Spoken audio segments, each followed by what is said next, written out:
hayawi sasa yamekuwa.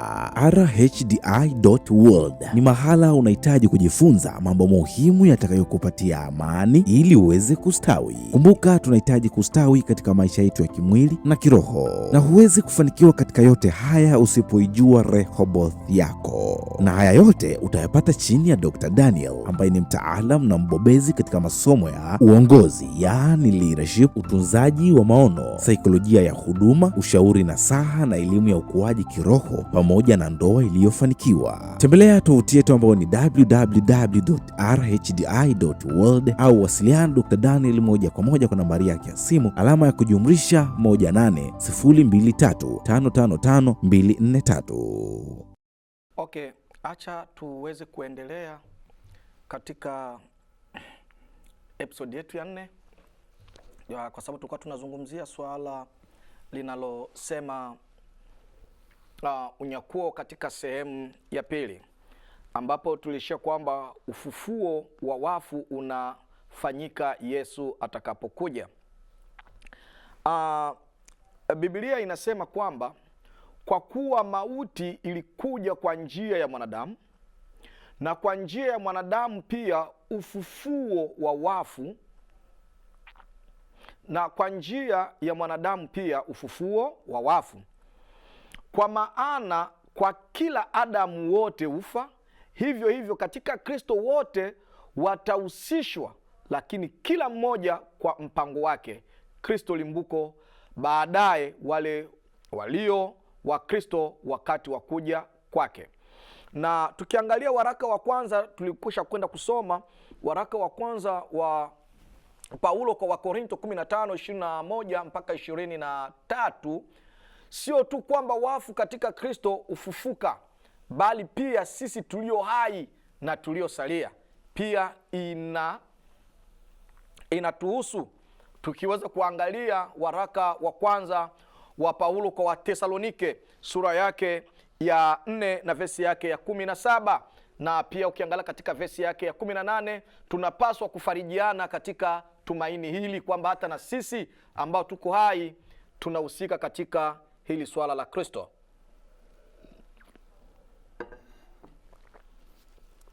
Ni wakati Yesu anapokuja nasi tunaponyakuliwa pamoja na wafu katika Kristo, ambapo huja na Kristo kutoka mbinguni kupokea miili yao mpya, ndipo sisi tulio hai tunapopokea miili yetu mpya ya ufufuo.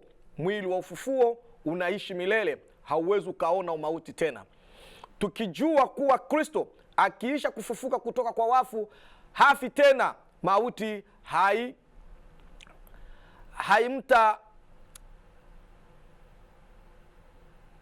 haimtawali tena, katika waraka wa Paulo kwa Warumi 6 na vesi yake ya 9.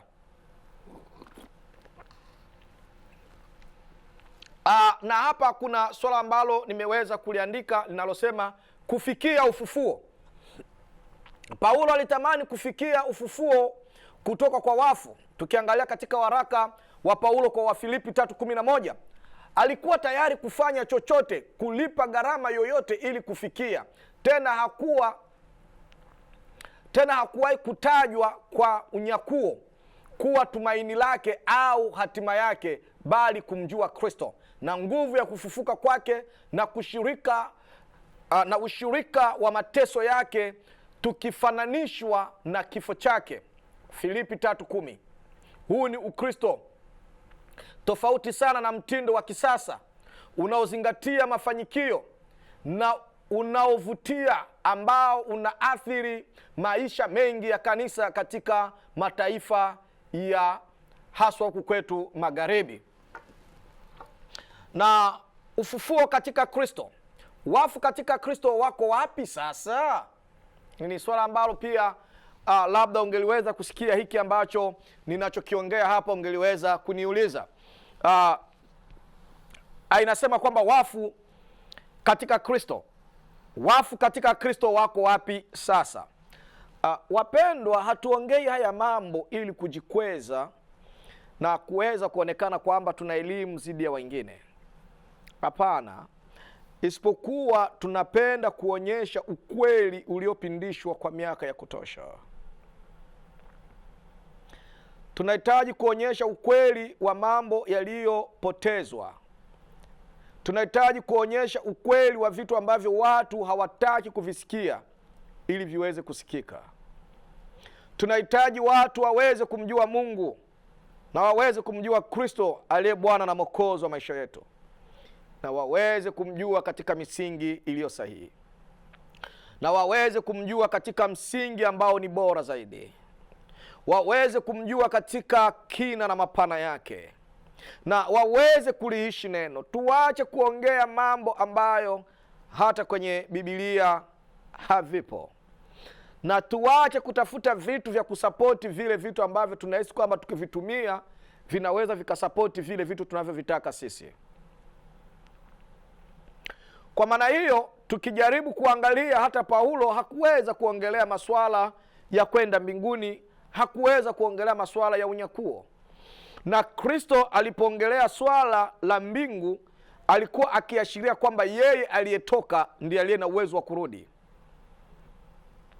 Lakini mitume, aidha wanafunzi wake, hawakuweza kabisa kuongelea hilo swala kama jinsi ambavyo leo watu wanakuwa wakiweza kuliimba, kama jinsi ni wimbo, sijui ni wimbo gani ambao tunaweza tukauongelea, ni kama vile wimbo wa taifa. Kwa hiyo ili somo litakunufaisha na kuweza kukuweka katika kiwango ambacho unahitaji kukifahamu katika ukweli juu ya masuala ya unyakuo. Toka katika hatua, aidha tupo katika sehemu ya pili ya unyakuo. Na nilikuwa na swali moja linalosema wafu katika Kristo. Wafu katika Kristo wako wapi sasa? Kwa hivyo tunauliza swali, wafu katika Kristo wapo wapi kwa sasa? Ikiwa wanakuja na Yesu atakapokuja, basi lazima wawe mbinguni katika miili yao ya kiroho. Hii inatajwa waziwazi katika mstari wa 14 pale tunapokwenda kutazama waraka wa kwanza wa Watesalonike sura yake ya 4. Katika vesi yake ya 14 tunaliona hili swala likitajwa hapo kwamba leo wako wapi? Wako mbinguni, na miili yao sio ile miili ya mwili, bali wana miili yao ya kiroho wakiwa mbinguni. Hii inathibitishwa katika waraka wa pili wa Paulo kwa Wakorinto sura yake ya 5 na vesi yake ya 6. Unaweza ukaruka mpaka vesi yake ya 8. Tukiwa nyumbani katika mwili, hatuko pamoja na Bwana. Tusiwapo pamoja na mwili, na tuwe pamoja na Bwana. Mkristo unapokufa katika imani, unaenda kuwa na Yesu mbinguni. Wanasubiri kuja kwake, kwa maana watakuja pamoja naye. Kwa hiyo ukidedi ni mbinguni, lakini inadipendi kwamba umededi vipi, kwa sababu na watenda dhambi nao pia wanadedi.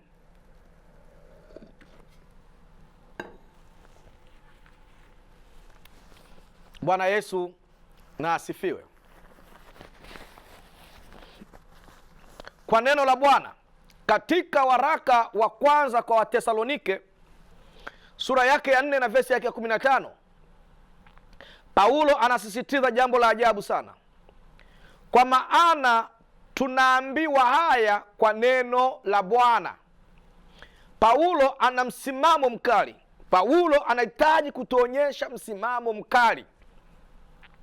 Anataka tujue kwamba siri anayoikaribia kuifunua ni ufunuo ulioletwa na neno la Bwana, sio maoni ya Paulo. Hakujifunza mafundisho, aidha hakujifunza fundisho hili kutoka kwa mtu mwingine isipokuwa kwa Bwana. Kwa hiyo hiki ambacho Paulo anakiandika ndio kile ambacho Kristo anakibeba kwenye moyo wake. Kwa hiyo tukibeba kile kitu ambacho Kristo amekibeba, tunakuwa ni mahala ambapo Kristo anahitaji sisi kuweza kufikia kiwango ambacho tumekuwa na uelewa, na tunakuwa tunafahamu tunatoka wapi na tunaenenda wapi. Kwa hiyo tukishaanza kuelewa huu ukweli, kitakachokwenda kutokea sasa ni kuja kwa Bwana. Kwa hiyo kuja kwa Bwana itahusisha wafu waliokufa katika Kristo. Itahusisha wafu waliokufa katika Kristo. Itahusisha wale waumini duniani wanaotarajia kuja kwake. Kutakuwa na kizazi cha waumini, kizazi ambacho ni cha watakatifu ambao watakuwa hai wakati wa Bwana atakapokuja. Lakini kuja kwake kunajumuisha kuja kwake pamoja naye na wale waliolala katika Kristo. Katika verse ya 14 tumekushaona hilo.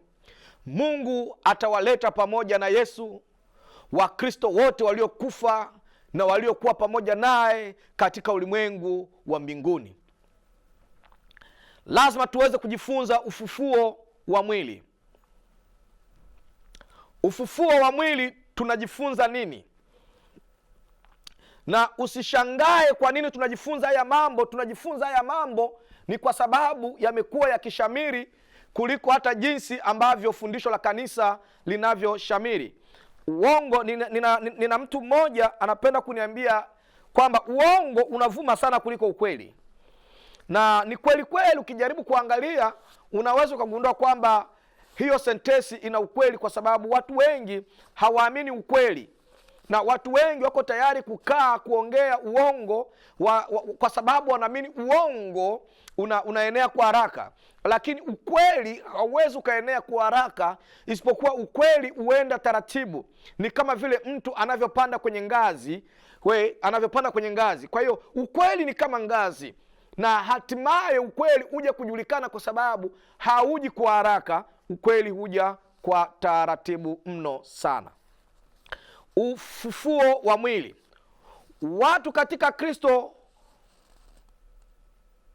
hawalali makaburini kama wengine wanavyofundisha kimakosa. Tayari wako pamoja na Kristo mbinguni katika miili yao ya kiroho. Kwa hiyo sisi tunapokufa hatuendi kwenye makaburi. Kile wanachokipeleka ni ule mwili wa udongo, ndio wanaoupeleka. Lakini sisi tayari tunakuwa tumekwisha kuwa mbinguni, kuweza kukaa kwenye kifua cha baba yetu Ibrahim, cha baba yetu Yesu Kristo, kwa sababu tayari tumeushinda ulimwengu. Na ndio maana Paulo alipokuwa anaongea na mwanaye Timotheo, ameongea naye maneno ya ajabu sana kwa kumwambia mwanaye Timotheo. Amemwambia mwanaye Timotheo kwamba imani nimeilinda. Mwanangu Timotheo, imani nimeilinda. Safari nimeimaliza. Kinachosubiriwa ni thawabu yangu kwa kazi niliyoitenda. Kwa hiyo watu wengi wanadanganya na kutokujua thamani yetu sisi kama vile Wakristo. Tunapokufa katika Kristo, tunapolala katika Kristo, sisi hatupelekwi makaburini. Miili yetu ya kiroho inakuwa kwa Baba. Na ndio maana nimesema tayari wako pamoja na Kristo mbinguni katika miili yao ya kiroho. Tuna mwili katika mwili wa kiroho, na roho yetu inashikamana na ulimwengu wa roho, au sehemu ya mwili wetu wa kiroho. Mtu anapokufa ni mwili wa kimwili pekee unaokufa. Kwa hiyo sisi tunapokufa, kinachokufa ni huu mwili kama mwili, lakini mwili wetu halisia wa kiroho unakuwa kwa mwenye mwili wake. Na ndio maana Paulo, namnukuu tena, anasema maneno ya ajabu sana. Anasema sio mimi ninayeishi, bali ni Kristo ndiye anayeishi ndani mwangu. Kwa hiyo Paulo, tukimtazama katika mwili wa mwanadamu tunamuona Paulo, lakini tunapomtazama Paulo katika mwili wa kiroho hatumuoni Paulo, tunamuona Kristo. Na ndio maana mwandishi alisema kama Kristo aliweza kushinda mauti na akafufuka, ina maana kwamba nasi tutafufuka, na kama Kristo hakufufuka, ina maana kwamba nasi hatutafufuka. Maana yake ni kwamba Paulo alielewa anayeishi ndani mwake ni Kristo, na kwa sababu Kristo ameyashinda mauti, ina maana naye pia atayashinda mauti.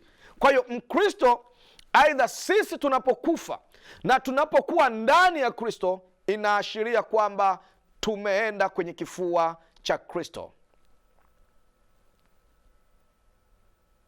Na ndio maana nikasema nafsi ya mwanadamu ambayo imeshikamana na sehemu ya kiroho ya mwanadamu imeumbwa kuwa ni sehemu, kuwa ni kitu cha umilele.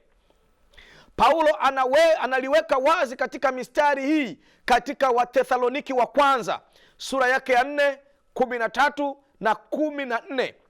Pia tulipokuwa tukitazama waraka wake wa pili kwa Wakorinto sura yake ya 5 na vesi yake ya 6 mpaka 8, hayo yote Paulo ameweza kuyaweka wazi kwamba walikufa katika Kristo, wako pamoja na Bwana sasa, na kwamba kuna ufufuo wa miili yao wakati ujao, lakini mwili utakapofufuka utakuwa mwili wenye utukufu. Utakuwa ni mwili ambao sio tena ile ambao tumeishi tukiweza kuiona ikiweza kuharibika na kufa na kupotea.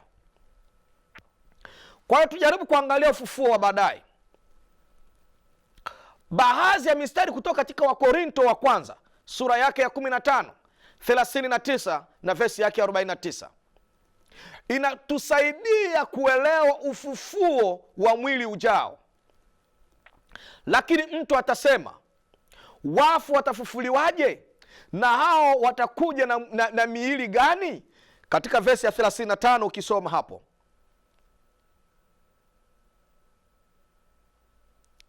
lakini hapa kuna kauli inayosema, mpumbavu wewe, unachopanda hakiwi hai isipokuwa kife. Kwa hiyo nataka nikupatie mfano mdogo sana wa wakulima.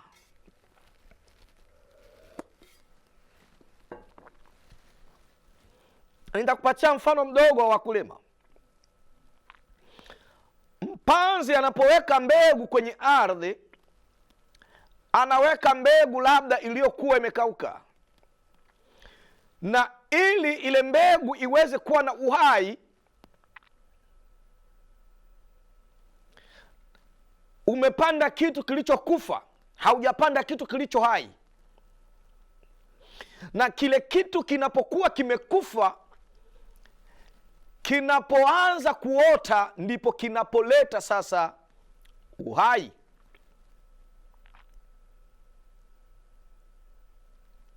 Kwa hiyo katika vesi ya 38 unaweza ukaona kitu cha ajabu sana utakapokuwa unasoma hilo eneo.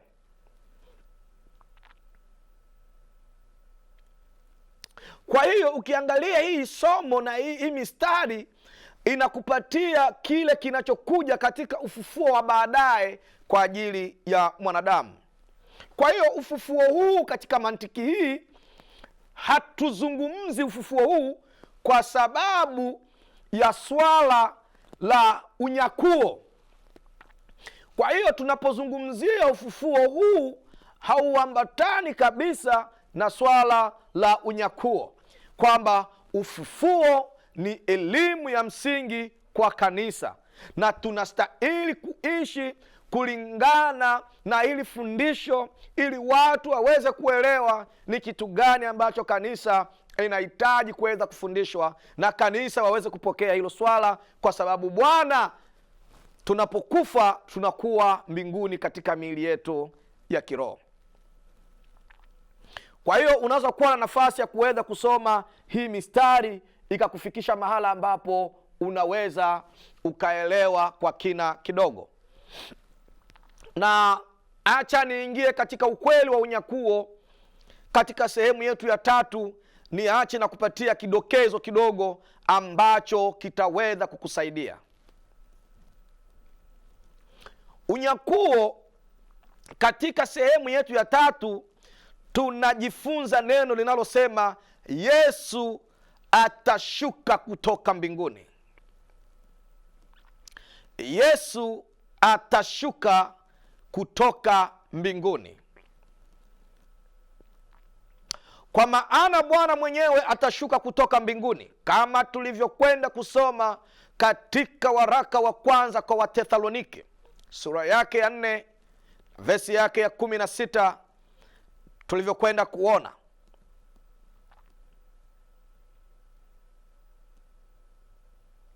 Kwa maana hiyo, anaposema Yesu atashuka kutoka mbinguni, kushuka kuna maanisha ni mtu aliye juu ndiye anayeshuka. Kushuka ni hatua ya kwenda chini. Kwa maana hiyo, unaona kwa kadri ya Matendo ya Mitume sura yake ya 3 na vesi yake ya 21 inatuonyesha kabisa kwamba Yesu anahifadhiwa mbinguni.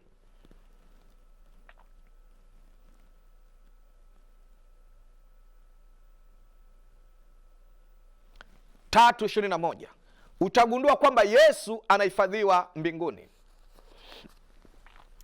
Na Yesu alitabiri kuhusu kuja kwake akisema kwamba angekuwa akija juu ya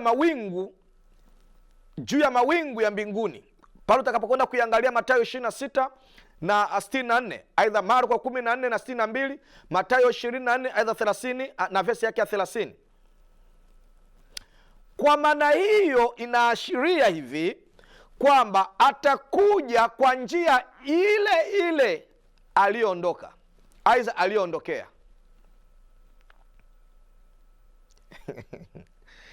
Narudia kusema, Yesu atakuja kwa njia ile ile aliyoondokea, kwa njia ile ile aliyoondokea kurudi katika mbingu, na ndio njia ile ile atakayorudi, na njia ile ile atakayokuja, kama tunavyokwenda kushuhudia katika Matendo ya Mitume sura yake ya 1 na vesi yake ya 11.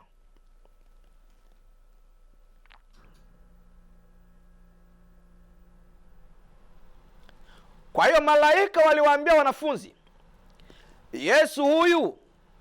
Yesu huyu aliyechukuliwa kutoka kwenu kwenda mbinguni,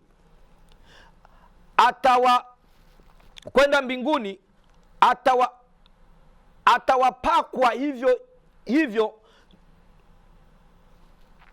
Hebu subiri nitumie tafsiri ambao ni nzuri zaidi, ambao ninaiona hapa. Acha nitumie hii tafsiri, itakusaidia. Matendo ya Mitume sura yake ya 1 na 11. Acha nitumie hii hapa.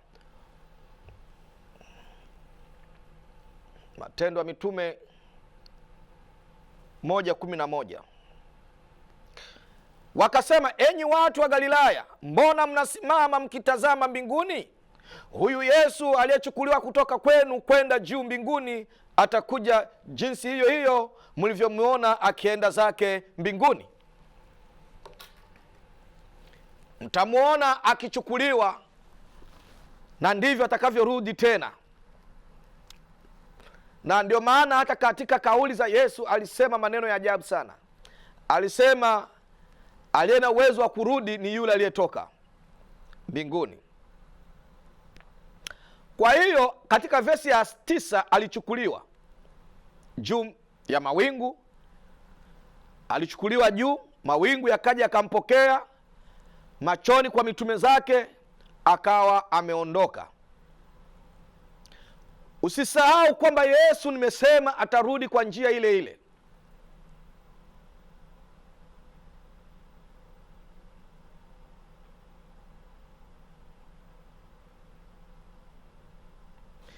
Kwa maana hiyo, hakuna marejeleo yanayotuonyesha dhahiri kwamba kurudi kwa Yesu tena atarudi kwa siri, aidha anarudi ili kuja kulinyakua kanisa.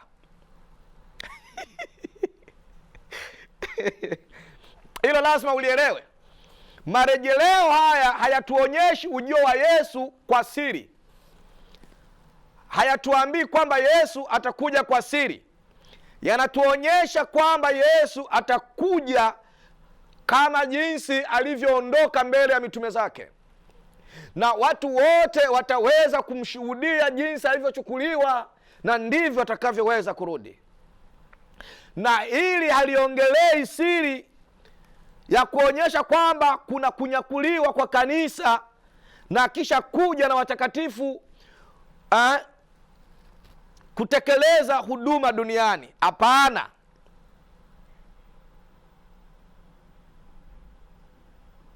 Kwa hiyo kushuka kwa Bwana kutoka mbinguni kutatangazwa. Kutatangazwa kwa nini? Kutatangazwa kwa kelele, kwa sauti ya malaika mkuu, kwa tarumbeta ya Mungu, kama jinsi tulivyokwenda kusoma kwa Tesalonike wa kwanza 4:16. Lakini lazima tuweze kuangalia hizi kelele. Katika Agano la Kale watu wa Mungu waliambiwa, mpigieni Mungu kelele kwa sauti ya ushindi. Tunapotazama katika Zaburi 47 na vesi yake ya kwanza, kelele hiyo ilikuwa usemi wenye nguvu kwa sifa. Katika kutekwa kwa Jeriko, sauti ya tarumbeta na kelele kubwa vilikuwa ni muhimu katika kubomoa kuta za Jeriko. Pale unapoitazama Joshua 6 na vesi yake ya 20, Mungu amepanda kwa kelele za shangwe, Bwana kwa sauti ya tarumbeta. 47 vesi yake ya 5 Zaburi. Wengine wanasema kwamba hii ni marejeleo ya kinabii kuhusu kupaa kwa Yesu Kristo katika Matendo ya Mitume 1:9-11. Hakika ni marejeleo ya kelele za Mungu. Mtu anaweza tu kushangilia nguvu ya mamlaka ya kelele hizo, na bado Mungu anarejelea kelele katikati ya watu wake katika siku za hivi karibuni. Kuna makelele katikati ya watakatifu. Ni Roho Mtakatifu anayewezesha, si kelele ya kawaida, bali ni mshangao kutoka kwa Roho Mtakatifu akimpa Mungu utukufu na heshima. Kwa hiyo katika kurudi kwake tunakwenda kuashiria kuona haya mambo yakija na kuonekana dhahiri, na tunamwona Kristo akidhihirika na kutukuka katika kelele. Na ndio maana tukasema tu kwamba kushuka kwa Bwana kutoka mbinguni kutatangazwa, na kitu cha kwanza kitatangazwa kwa kelele, kwa sauti ya malaika mkuu na kwa tarumbeta ya Mungu. Na hapa nimeongelea pointi ya kelele. Hizi sio kelele ambazo zinahitaji ufufuo wa kunyakuliwa.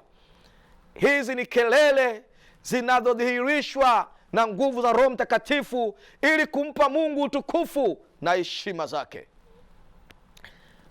Kwa episode itakayofuata tutakuja kuangalia sauti ya malaika mkuu ni nini. Tutoe mafundisho ya watu na tumpatie Mungu nafasi ili kanisa lake liweze kukua.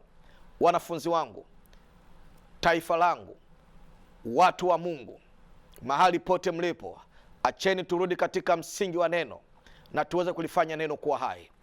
Tuache kuwapatia watu hofu na tuwatoe watu katika hofu. Tuweze kuonyesha kwamba Kristo ndiyo yote katika yote, na tuyaondoe yale mafundisho ambayo Biblia haijakubaliana nayo, na tuyafanye fundisho linalokubaliana